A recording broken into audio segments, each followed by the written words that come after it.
continuons les Pirkei Avot, chapitre 4.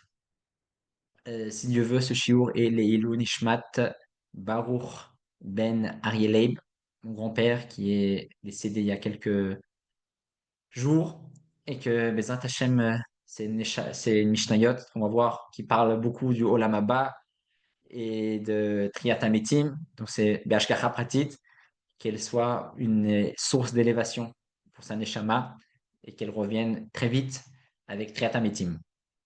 Donc on continue le chapitre 4, Mishnah 16, qui directement nous met dans le sujet du Olam Haba, Be'ashgacha Pratit, c'est sûrement son mérite. Rabbi Yaakov Omer. Rabbi Yaakov était le maître de Rabbi Yehuda Hanassi, donc c'est pas rien, être le maître de celui qui a composé, compilé toutes les Mishnayot. Et Rabbi Yaakov nous enseigne un enseignement très important par rapport à la définition, à savoir qu'est-ce que ce monde-ci et qu'est-ce que le Olam, le monde futur. Il nous dit, Olam Azé domé les pros d'or. Ce monde-là est comme un couloir, une chambre avant, une antichambre, Bifne Olam Haba, avant le monde futur. Et donc, Atken Atzmecha Baprosdor, Kedesh Etikanes Latraklin. Et donc, un couloir, c'est pas une salle très intéressante. Le couloir, il est là uniquement pour pouvoir rentrer dans la salle principale. Et donc, pareil, nous dit Rabbi Yaakov, ce monde-ci, il est beau, il est bien, mais il ne faut pas oublier que c'est un couloir pour pouvoir rentrer dans le monde futur.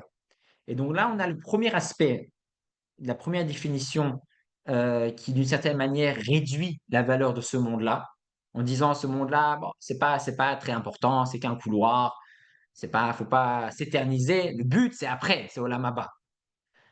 Et d'ailleurs, il y a une histoire aussi intéressante avec Rabbi Dovber, comme quoi dans sa maison, il n'avait pas grand-chose. Il y avait une table, un lit, il vivait très simplement. On lui avait demandé, mais pourquoi t'étais pas millionnaire, mais tu pourrais acheter un peu plus de meubles. Et Rabbi Dovber, il a dit, vous savez, dans ce monde-ci, on est comme en voyage. On voyage pour arriver dans un autre endroit. En voyage, qu'est-ce que vous prenez? Vous prenez avec vous, tous vos meubles? En voyage, on prend le minimum. On prend un sac à dos, de quoi manger, un pyjama et des habits, et c'est fini. Pareil, je n'ai pas besoin de plus. Tout ce monde-là, je ne suis pas là pour rester ici éternellement. On n'est pas là pour rester éternellement ici. On est là pour. Ok, on a besoin d'un pyjama, un habit, une table, un lit. Le reste, ça ne sert à rien hein, d'investir trop dans les choses matérielles, car ce n'est pas fait pour ça. Et donc ça, c'est l'esprit de Rabbi Yaakov en disant les plaisirs de ce monde, c'est vraiment pas idéal de s'éterniser car c'est pas quelque chose qui va rester. Et d'ailleurs, j'ai aussi entendu que on peut comparer tout ce monde-ci au vendredi après-midi. Vendredi après-midi, on va à l'essentiel. On n'a pas le temps de commencer de faire des choses. On n'a pas le temps. Vendredi après-midi, on doit préparer qui est à manger pour Shabbat. On se douche, on prépare qui est à manger. On ne commence pas à faire des choses qui sont hors sujet. Commencer à aller, aller au musée. On ne va pas au musée vendredi après-midi. Vendredi après-midi, on se prépare. Pareil, tout ce monde-là, on est comme vendredi après-midi. On devrait être concentré. Voilà. Mais Shabbat arrive, Mashiach arrive dans quelques minutes. Maintenant, ce n'est pas le moment de commencer à faire des balades. On doit toujours se concentrer à savoir quel est le but. Cependant, dans la Mishnah 17, la Mishnah suivante, Rabbi Yaakov nous donne une autre facette de cette histoire-là, de monde futur et de notre monde. Il nous dit dans la Mishnah 17, Bouaya Omer, Yafa sha'achad b'tshuva u'masim tovim ba'olam hazeh mikol chaye olam haba.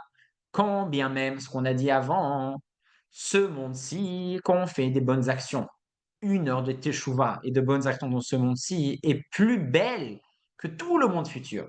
Donc c'est vrai, ce monde-ci, d'un côté, on ne voit pas Hachem, il y a pas grand-chose à voir dans ce monde-ci.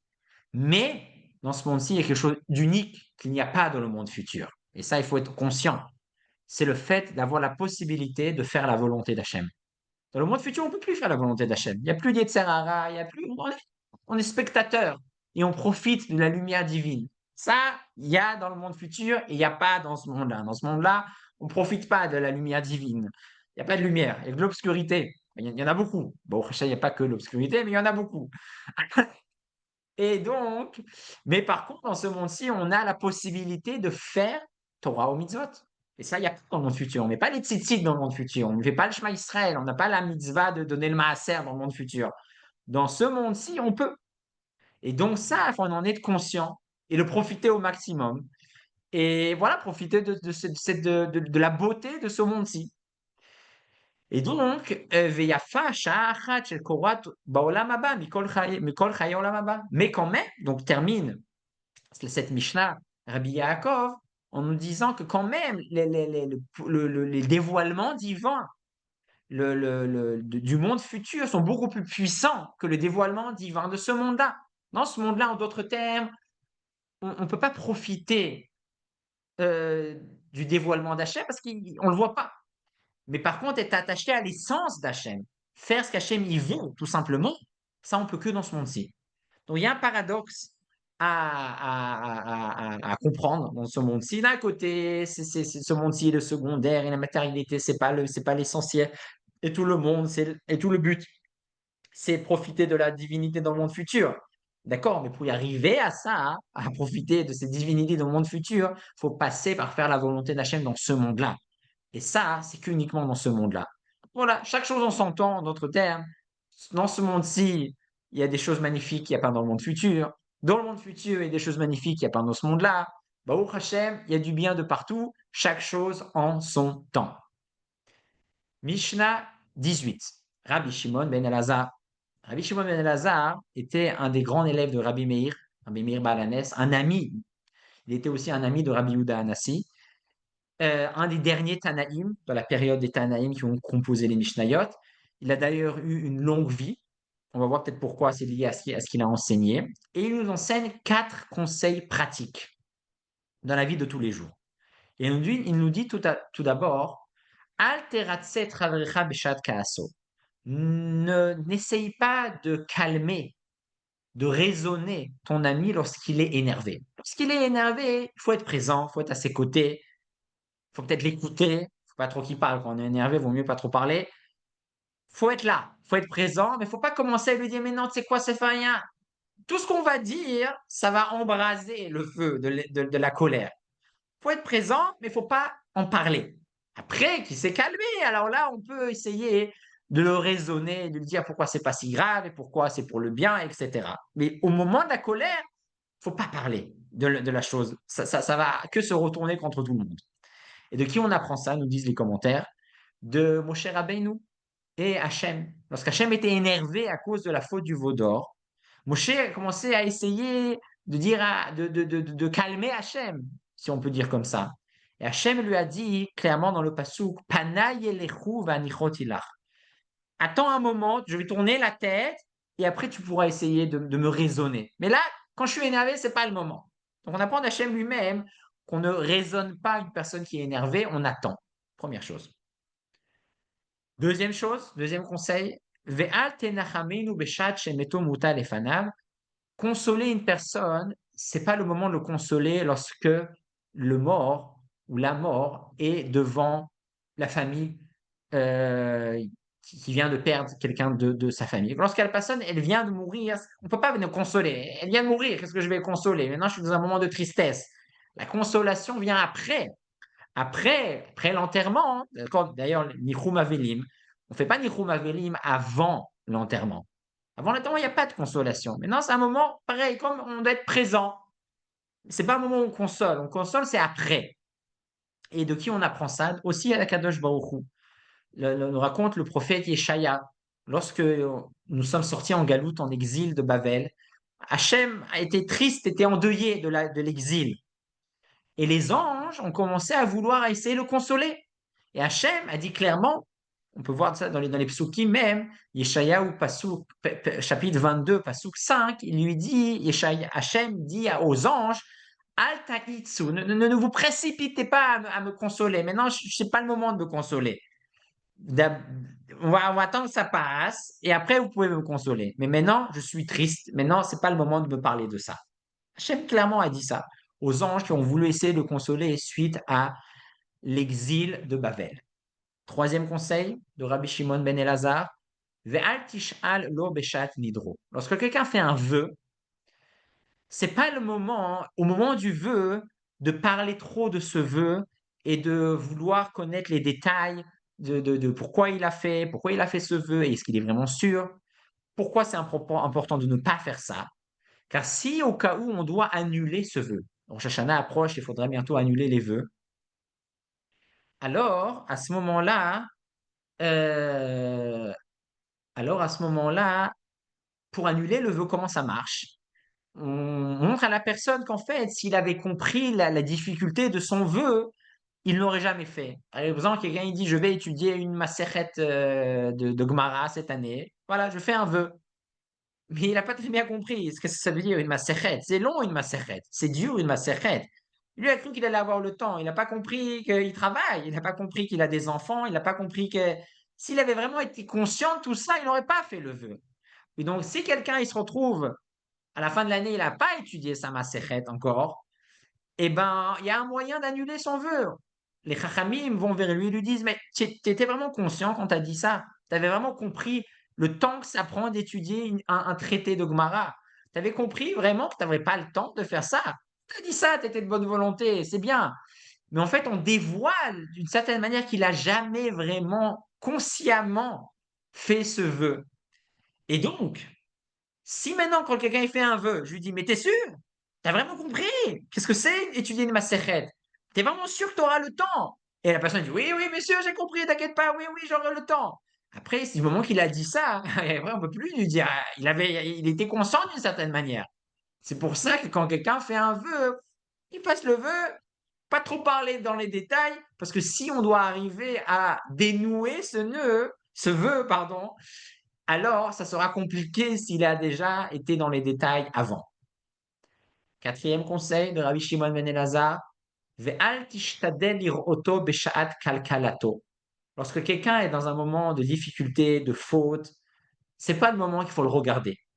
Parce que il va avoir honte. Quelqu'un qui fait une faute, on l'attrape à chaud, faut pas le regarder. Ok, je l'ai vu, je pars. Je fais comme si j'avais rien vu.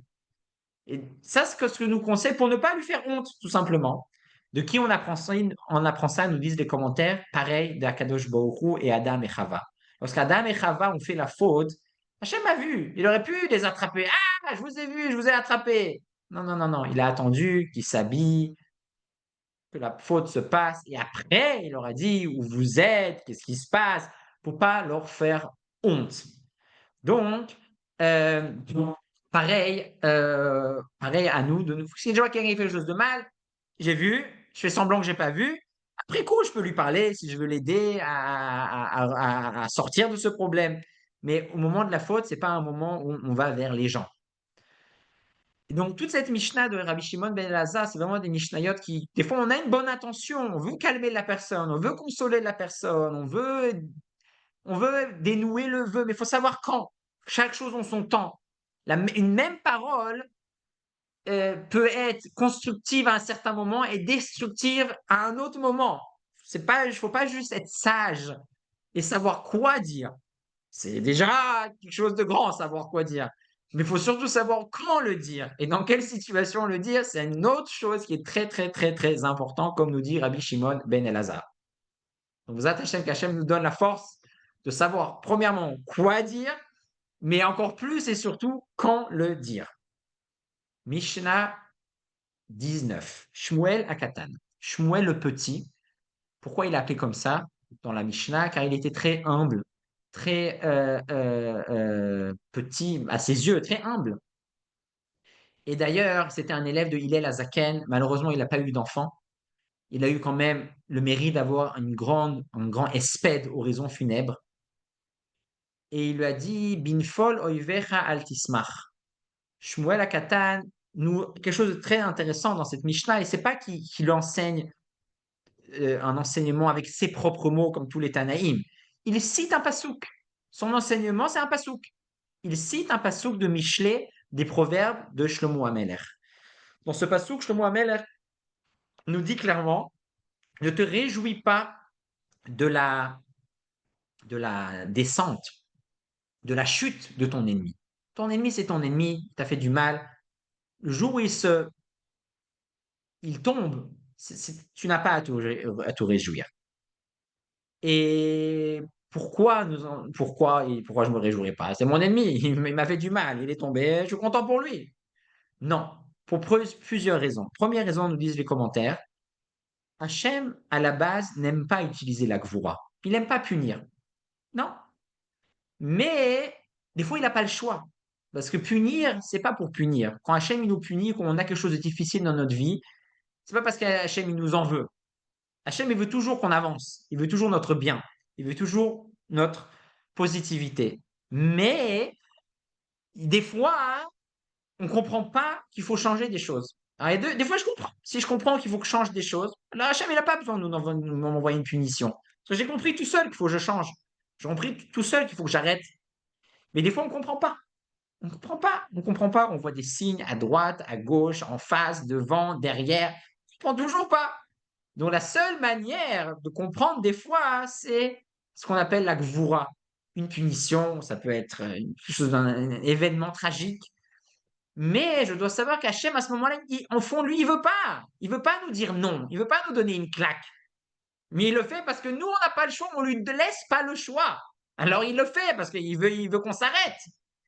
Et donc, de la manière Hachem, il n'est pas content de faire ça. Donc, moi, qui je suis, l'ennemi de cette personne, pour être joyeux maintenant. Hachem, il n'est pas content quand il fait ça. Il le fait que parce qu'il n'a pas le choix. Et donc, moi, maintenant, je ne peux pas dire, ah, mais je suis content, voilà, il a reçu sa punition. Hachem, il n'est pas content de faire ça. Il le fait parce qu'il n'a pas le choix. Moi, maintenant, je vais être content. Donc, ça, c'est la première explication. Deuxième explication basée sur ce que le Baal Shem Tov dit, quand j'ai un ennemi qui a fait quelque chose de mauvais, apparemment, c'est pour ça que c'est mon ennemi, le fait que j'arrive à définir que c'est mon ennemi, le fait que j'arrive à définir une certaine faute, je vois en lui qu'il a été jaloux avec moi, je vois en lui il m'a pas donné ce qu'il devait me donner, je vois en lui qu'il a pas été correct avec moi, je vois en lui et plein de choses, pas de problème.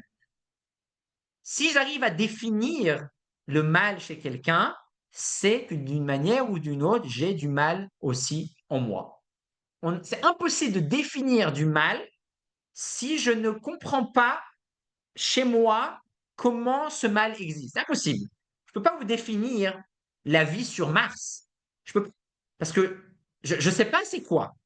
Si j'arrive à vous définir c'est quoi un porte-monnaie, c'est que j'ai déjà vu un porte-monnaie. Si j'arrive à définir c'est quoi un ordinateur, c'est que j'ai déjà vu un ordinateur. Je ne peux pas vous définir quelque chose si j'ai jamais vu. C'est impossible. C'est impossible. Aujourd'hui, on parle d'intelligence artificielle, c'est des choses nouvelles qu'on a du mal à comprendre, mais comment ça marche, on a du mal à définir parce que c'est quelque chose ça n'a jamais existé avant. Et c'est toujours bizarre. Il répond à ma question, mais comment il sait ce que je veux? Et en plus, il est sympa avec moi. Voilà, ChatGPT et tout ça. On a du mal à définir. Pourquoi on a du mal à définir? Parce que c'est des choses qui existent pas chez nous. Une machine qui nous répond, c'est très bizarre.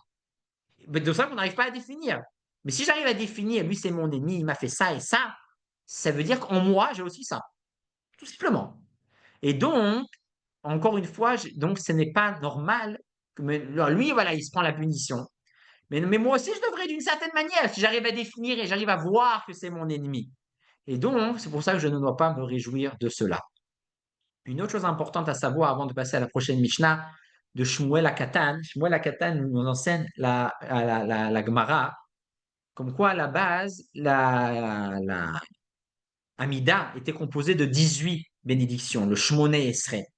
Mais à une certaine période, les Chachamim ont instauré une 19e bénédiction, la bénédiction de Vela Malchinim, contre les impies, qu'Hachem les détruise et s'occupe d'eux et qu'on ne soit pas influencé d'eux.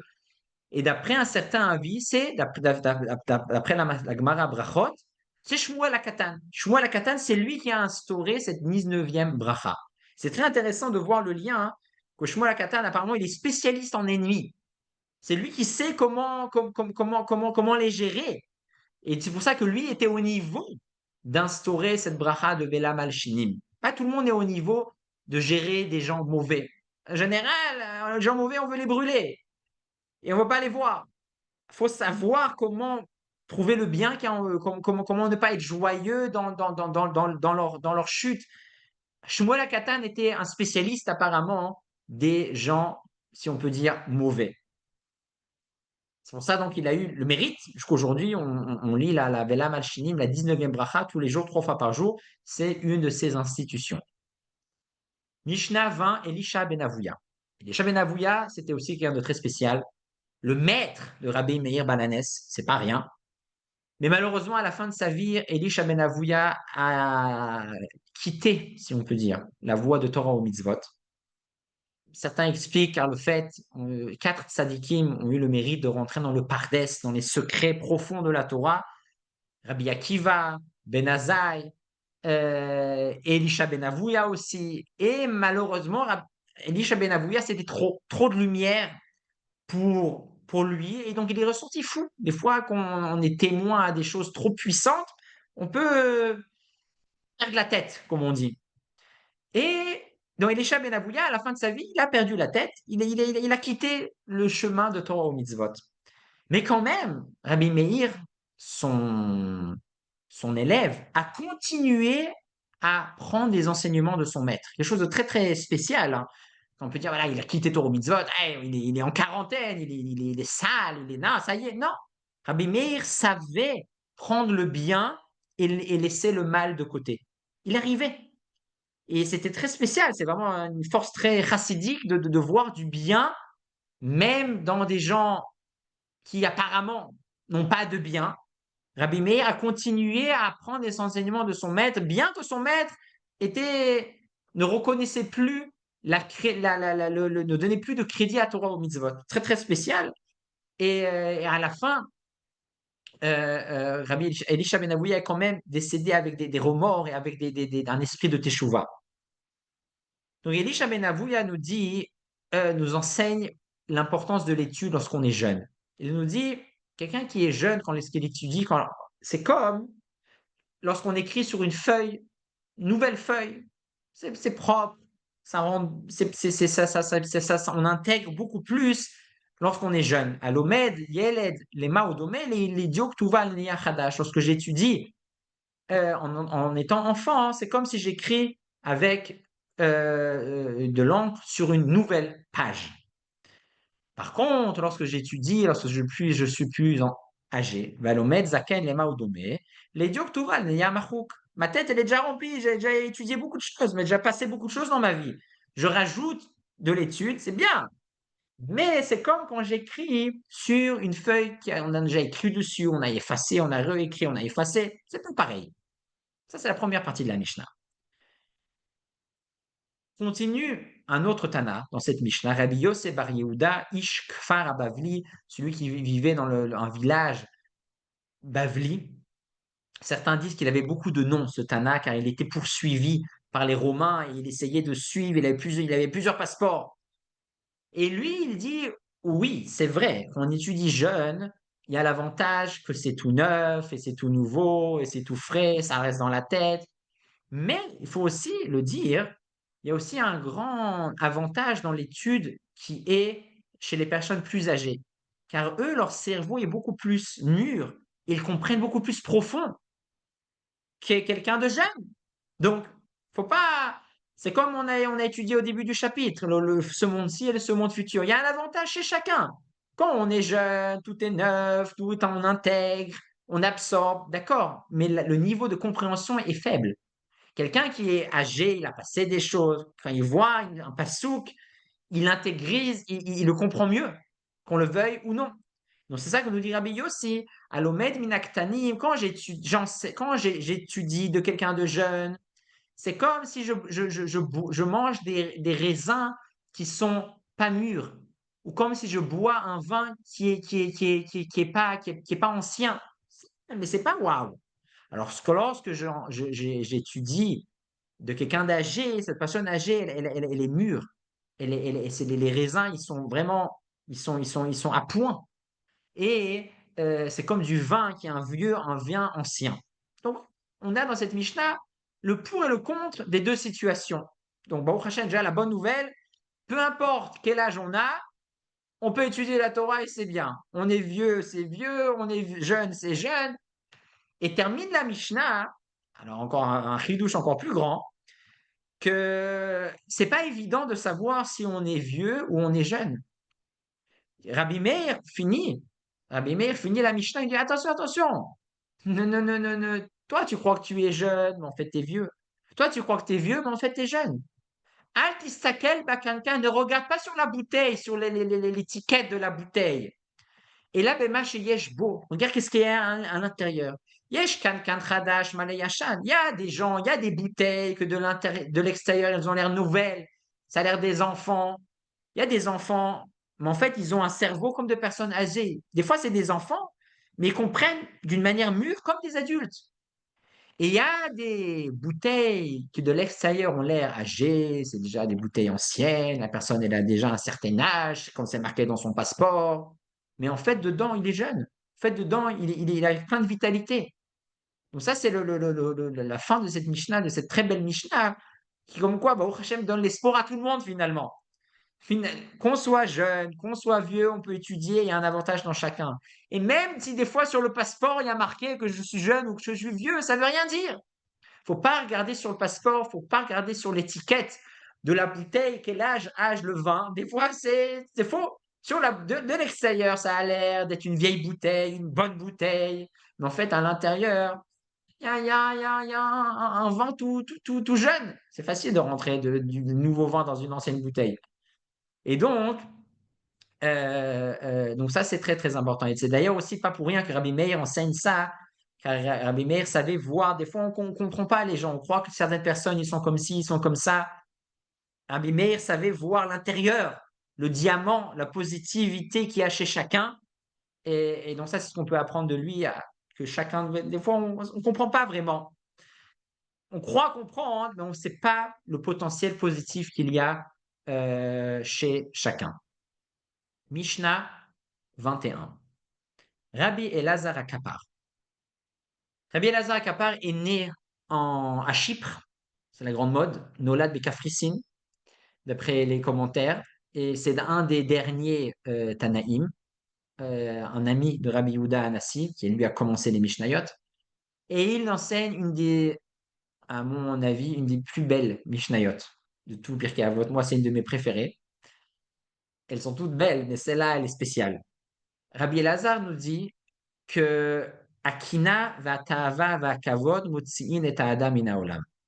La jalousie, le courir après les plaisirs de ce monde et l'honneur, ça sort la personne de ce monde-là. Qu'est-ce que ça veut dire? Ça veut dire quoi? Ça sort la personne de quel monde? C'est une histoire de. On dirait qu'on est éjecté de la planète. Ça veut dire quoi? Ça me sort du monde.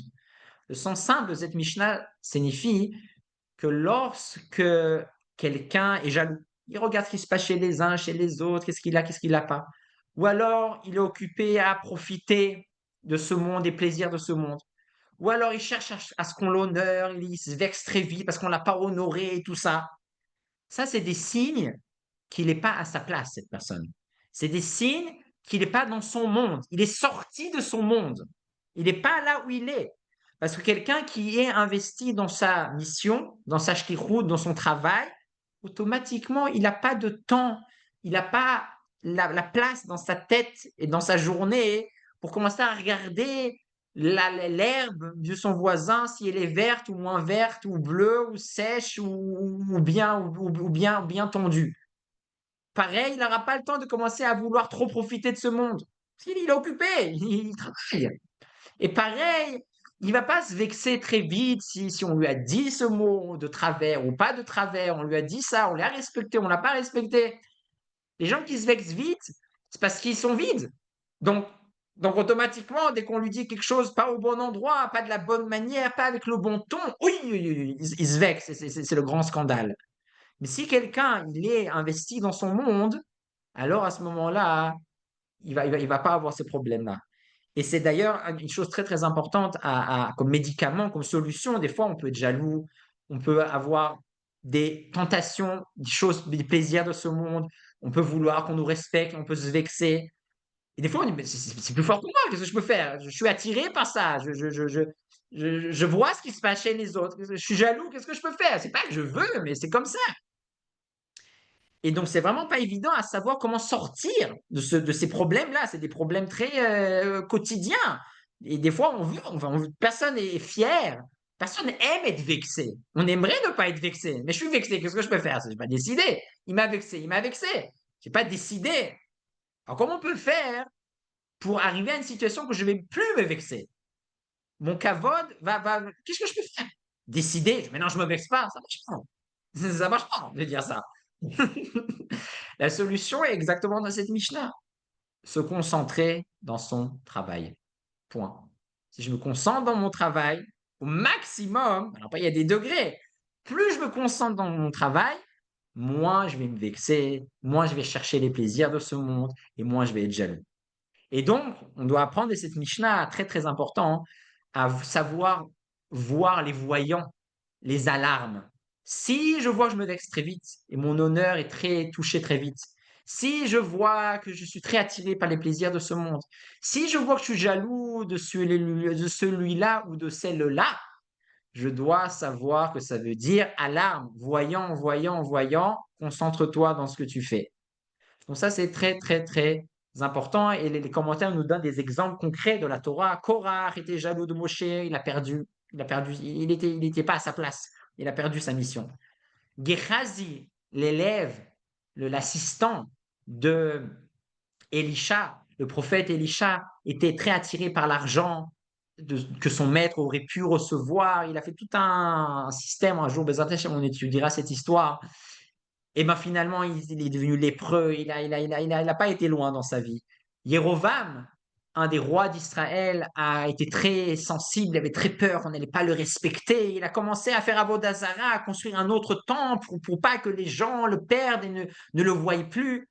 Voilà ce qui se passe lorsque malheureusement, on n'est pas concentré dans son travail.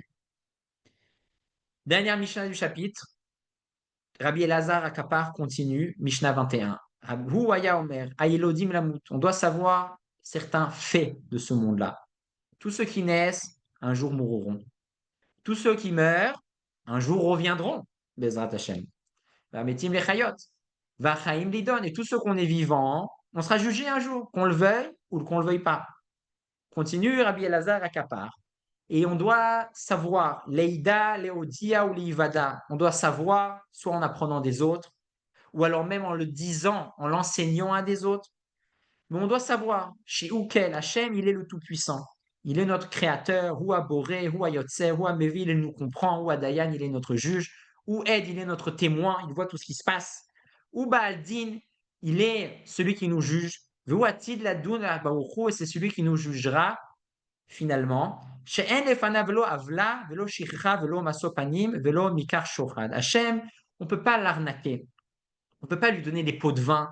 Hachem, il n'oublie pas. Parce que tout lui appartient. On ne peut pas lui donner un pot de vin. Parce que tout lui appartient. Qu'est-ce que tu veux lui donner? Ça lui appartient déjà. Et même, il nous disait commentaire, même avec une mitzvah, je vais essayer de l'acheter avec une mitzvah. Je fais ce qu'il veut, comme ça après il va. Non, Hachem, c'est la justice. Veda, Sheakol et Fiacheshbon, Hachem, c'est le compte de ce qu'on fait. Et il ne faut pas qu'on écoute le Tzerara qui nous dit ah, après 120 ans, il n'y a rien qui va se passer après 120 ans. Non, non, non, non. Après 120 ans, on va tous être jugés et on va tous. Hachem, il sait ce qu'on fait. Et c'est pour ça que la Mishnah termine avec certaines phrases comme quoi on ne peut pas s'enfuir. On ne peut pas s'enfuir. Qu'on le veuille ou qu'on ne le veuille pas, c'est comme ça que ça se finit. Et là, c'est pour ça que la Mishnah donne certains exemples de choses qu'on ne peut pas fuir. Premièrement, la Neshama, elle voulait pas descendre dans le ventre de sa mère. Elle veut pas. Barthénora, dans le commentaire, dit des mots très très beaux. La Neshama, Hachem, par force, prend la Neshama et la met dans le ventre de sa mère. Finalement, non seulement ça, après que la Neshama, c'est déjà un bébé dans le ventre, elle veut pas sortir.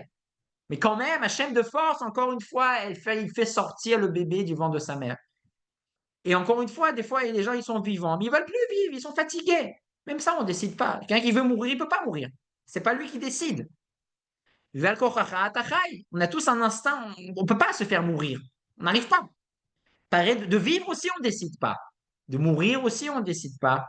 Et donc, de donner. Il ne faut pas écouter le Yetzara qui, des fois, il essaye de nous faire oublier le jugement. Il faut savoir, pas pour nous faire peur. On n'est pas là pour avoir peur. On est là pour faire ce qu'on doit faire notre shlichut. Et Bezat Hashem, Hashem va nous aider à le faire correctement. Avant de terminer, quelques mots sur sur la sphira qu'on veut dire quelques mots aujourd'hui, la sphira de Chesed, une des dernières séphirotes qui nous reste à étudier dans cette série de cours de Pirkei Avot et des séphirotes. On va vite résumer ce qu'on a étudié aujourd'hui dans ces Mishnayot. La Mishnah 16-17 nous enseigne le paradoxe et les définitions de ce monde-ci et du monde futur. Ce monde-ci, on a un privilège et la seule chance de faire la volonté d'Hachem, ce qui n'existera pas après. Par contre, ce monde-ci est secondaire. Ce monde-ci, on ne doit pas s'attarder dans des choses qui sont mondains ou trop matérielles. Par contre, dans le monde futur, c'est là où on peut vraiment profiter de la lumière d'Hachem, ce qu'aujourd'hui, dans ce monde-là, nous n'avons pas. Mishnah 18, Rabbi Shimon ben Elazar nous enseigne les différents conseils pratiques à savoir dire la bonne chose, mais surtout au bon moment. Ne pas parler à quelqu'un qui est énervé, ne pas essayer de le calmer lorsqu'il est énervé, ça ne sert à rien. Ne pas conseiller une personne lorsque la personne, qu'elle soit quelqu'un vient de mourir. Ne pas parler trop de détails d'un vœu que quelqu'un a fait et ne pas regarder une personne au moment de sa faute. La Mishnah 19, Shmuel Akata nous dit ne sois pas joyeux de la chute de ton ennemi, car Hachem lui-même n'est pas content de faire cette gvoura-là. Et aussi parce que toi, le fait que tu vois le problème de ton ami, ça veut dire que toi aussi tu as ce problème, donc fais attention. Mishnah 20, Elisha Ben Avouya nous enseigne la grandeur de l'étude d'un jeune enfant, la grandeur de l'étude d'une personne âgée. Rabbi Meir nous enseigne à la fin que l'âge, c'est pas ce qu'il y a sur le passeport. Ce qu'il faut regarder, c'est pas la bouteille, l'année qui est marquée sur la bouteille, mais qu'est-ce qu'il y a dans la bouteille.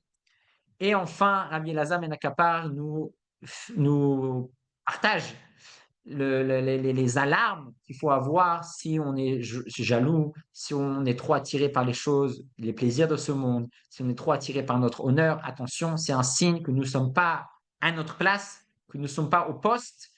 Et donc, à nous de se remettre au poste pour, à ce moment-là, ne plus être jaloux et ne plus chercher trop les plaisirs de ce monde et ne plus être trop sensible sur notre honneur. Et finalement, Rabbi Elazar Akapar termine dans la dernière Mishnah du chapitre 4 qu'on le veuille ou qu'on ne le veuille pas, Hachem, il sait tout. Hachem est à côté de nous. Il y a beaucoup de choses beaucoup de choses qu'on ne décide pas. On a bien sûr le libre arbitre, mais il y a des choses que l'on ne peut pas s'enfuir. Et pour terminer, donc sur la sphira de Chesed. La sphira de Chesed est très très importante. C'est la première des séphirotes émotionnelles. On a Chesed, Chochma Binadat dans l'intellect, mais ensuite les 7 émotions. Et nous dit la Chassidoute comme quoi, et la Kabbalah, comme quoi chaque jour est lié à une émotion. Et le premier jour, le dimanche, Yom Rishon, est lié à Chesed.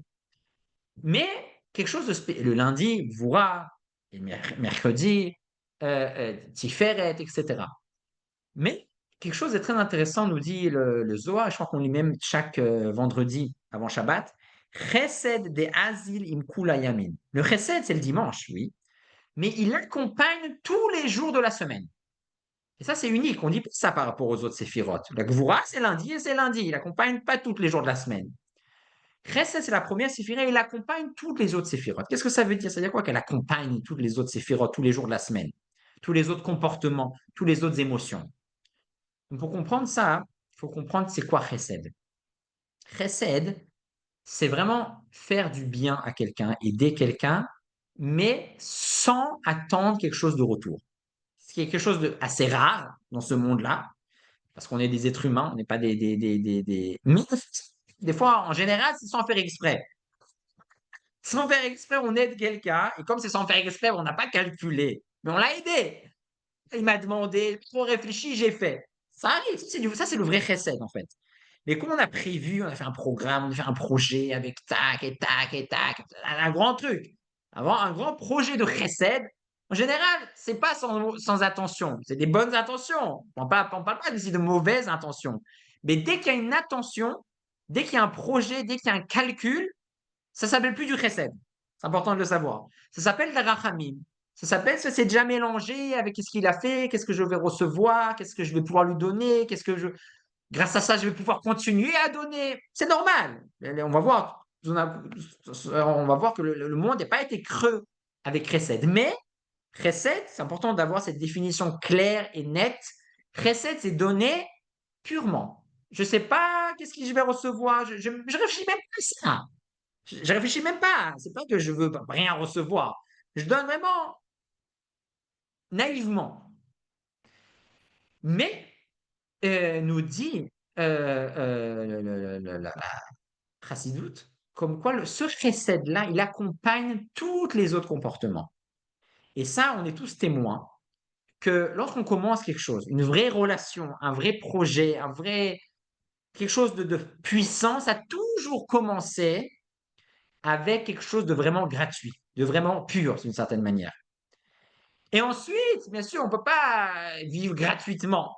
Alors après, il y a la gvoura, il y a la tiferet, il y a la structure, il y a tout ça. Mais ça, on commence jamais comme ça. On commence jamais avec les calculs. Et non seulement on commence jamais avec les calculs, même si on a quelqu'un, il peut être avocat, il a fini d'être avocat. Il va pas commencer, voilà, si vous voulez avoir cette signature, ce papier, ça coûte 2 000 euros. Et là, normalement, si c'est un vrai avocat, on parle pas je parle d'un vrai avocat. Un vrai avocat, il aime ce travail. Il aime faire des contrats, il aime aider les gens, il aime. Donc, au début, il va commencer vraiment gratuitement. Venez gratuitement, venez, je vous aide, voilà, je vous donne la signature, Et après, avec le temps, il va se rendre compte qu'il ne peut pas faire ça gratuitement, hein. Il doit vivre de quelque chose. Après, il y a des gens aussi qui vont trop profiter de lui. Donc après, il y a la Gvoura, il y a le Rachamim qui sont mis en place. Mais le vrai avocat, hein, c'est celui qui, au début, vraiment, il a fait ça gratuitement. Parce qu'il aime ça. Et pareil, une vraie relation avec quelqu'un ou avec un projet, c'est quelque chose qu'au début, c'était gratuit. C'est parce que j'aime la chose. Après, on se rend compte qu'on ne peut pas faire gratuit tout le temps. Et donc, c'est ça. Et le plus beau dans ça, c'est que ce chesed, il accompagne après toutes les autres séphirotes, toutes les autres émotions.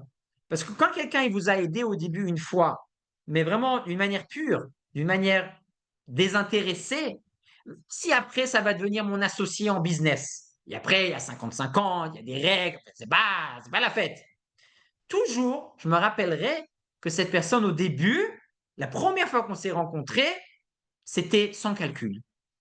Et après, bien sûr, on a fait des calculs, on a fait un contrat, et ça c'est ta part, et ça c'est ma part. Mais une vraie relation, elle commence sans calcul. Si ça commence avec un calcul, on n'est pas dans le bon système. On n'est pas dans le bon processus des 10 séphirotes, Chokhmah, Binadat, et des émotions, un vrai binyan, un vrai monde. Hachem a créé le monde tout d'abord avec le chesed. Et ce chesed, il accompagne toutes les séphirotes, tout le processus. Après, c'est sûr qu'à un moment donné, il faut dire non. À un moment donné, il faut oui passer au calcul.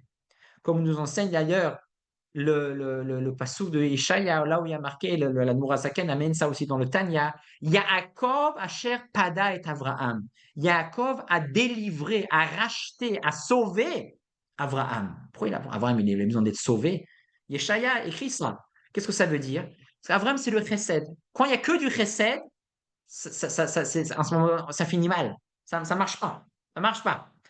Après, Yaakov, il sait faire des affaires, Yaakov. Lui, il a sauvé Abraham. Mais, quand bien même, le premier des Avot, c'est Abraham. C'est lui le premier. Alors après, chacun doit juger dans sa situation. Ça veut dire quoi? Jusqu'à quand on fait gratuit? Jusqu'à quand on est Abraham et quand c'est qu'on passe à Yitzhak et Yaakov? Ça peut être un jour, ça peut être un an, ça peut être 10 ans, ça peut être 20 ans.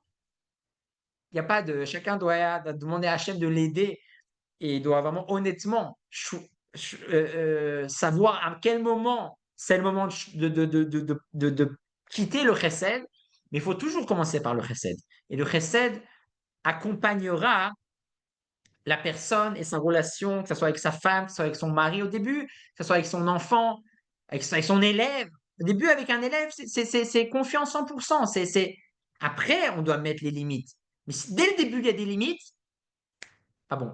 Si dès le début, il y a de la gvoura, on ne commence pas comme ça. Au début, c'est confiance 100%. Au début, c'est Abraham 100%.